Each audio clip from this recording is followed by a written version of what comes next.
Hey everyone, and welcome to today's Explainer.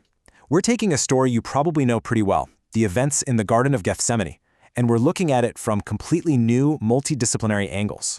We aren't just doing a service-level reading of the text today. Instead, we're decoding it through the lenses of cutting-edge archaeology, medical science, and deep theology. Whether you've studied this narrative for years or you're coming to it with fresh eyes, you're about to see it in a way you literally never have before. Before we really get going, just think about this for a second. How exactly does modern science explain an ancient biblical mystery? It's completely fascinating to realize how the physical realities of the human body, our biological clocks, our nervous systems, our stress responses, can actually unlock 2,000-year-old texts in these incredibly vivid ways. The physical and the spiritual are just far more connected than we usually give them credit for. All right, here is our roadmap for this explainer. First, the olive press. Second, the anatomy of agony. Third, the sleepy disciples. And fourth, the ultimate surrender. Let's dive right in. Section 1. The olive press. So, right off the bat, the very origin of the word sets our stage perfectly. Gethsemane comes from the Aramaic Gethsemane or the Hebrew Gath Shemanim, and both of those literally translate to oil press. Think about that imagery. It perfectly sets up this metaphor of intense, crushing pressure that we're about to analyze. Just like heavy stones crush olives to squeeze out precious oil, the historical figures in this garden were walking into an unimaginable, crushing pressure. And archaeology completely backs up the historical footprint of this exact site. Recent digs by the Israel Antiquities Authority and Sapienza University have been incredible. Back in 2020, they uncovered a 1,500-year-old Byzantine church, and right there on the same site, a 2,000-year-old Jewish ritual bath from the Second Temple era. Even crazier, scholars recently found organic remains of vines and olive trees that date back exactly 2,000 years. This physically confirms the ancient garden was there, exactly as the source text described it. Actually, it gets even more amazing when you look at the surviving trees standing there today.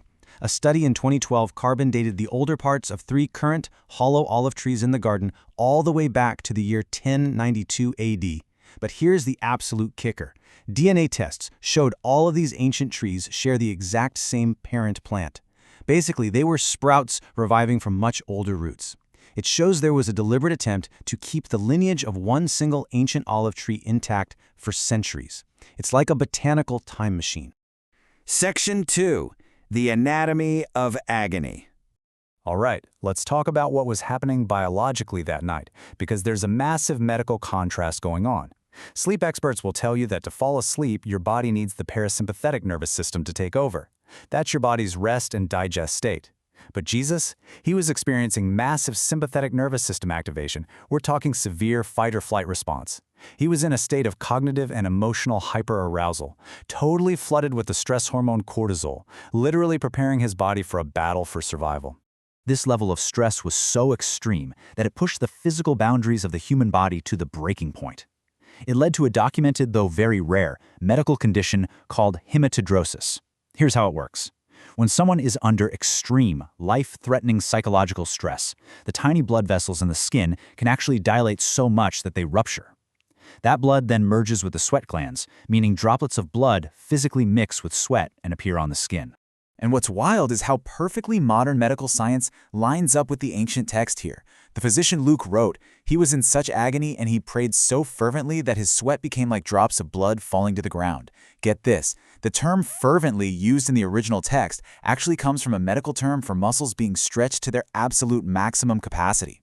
The text is describing a man in literal physiological shock, teetering on the brink of death. Section 3. The sleepy disciples. Now imagine the contrast here. It's so stark. On one side you have Jesus, wide awake, severe emotional stress, cortisol going through the roof, fighting for a spiritual resolve. And right next to him, the disciples. They are emotionally exhausted, totally drained, and the text explicitly says they were sleeping from grief. Despite the life-or-death severity of the situation, they were completely succumbing to their human physical limits. You might be wondering, how on earth do you sleep through a moment like that? Well, sleep medicine experts point to something called the homeostatic sleep drive. Think of it as your body's biological fuel for sleep. It accumulates the longer you stay awake, and it acts as an unavoidable safety mechanism. The disciples had just been through massive emotional turmoil and probably days of terrible sleep.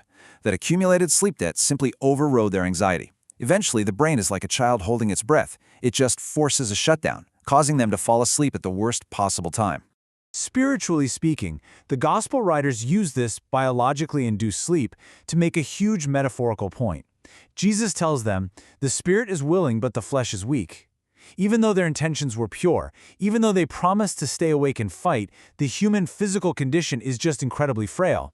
Their willing spirits simply could not overcome their biological exhaustion. Which brings us to Section 4, the ultimate surrender.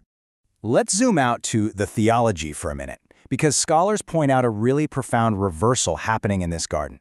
Normally, in Christian theology, humanity's battle is fighting the temptation to sin so we can embrace holiness, right?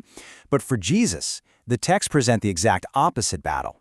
As a sinless being, his temptation was to just keep his holiness and walk away. But instead, he was facing the terrifying prospect of forsaking that perfect state to become the embodiment of sin, and because of that, having to endure being separated from the Father. This unimaginably painful separation and suffering is consistently called the cup in the source texts.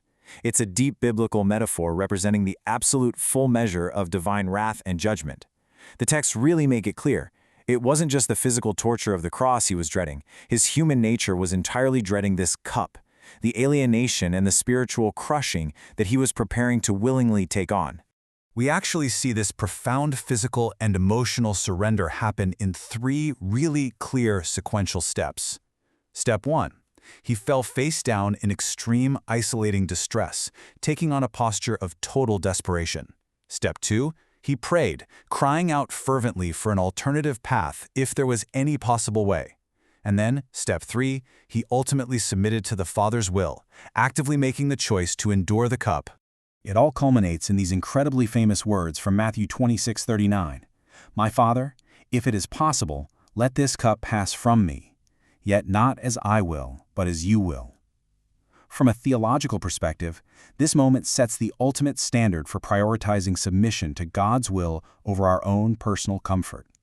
Even while experiencing hematidrosis and a total physiological collapse, he uses prayer to align his human will perfectly with the divine purpose. So as we wrap up this explainer, I want to leave you with something to think about. When life hands you a bitter cup, do you rely on your own weak flesh, or do you surrender? We've seen today how archaeology validates the very ground this happened on, how medical science completely explains the physical toll of that extreme stress, and how the theology highlights a beautiful, profound submission of the human will. So the next time you are facing a moment of intense pressure or sorrow, remember the oil press. How will you choose to respond? Thank you so much for learning with me today.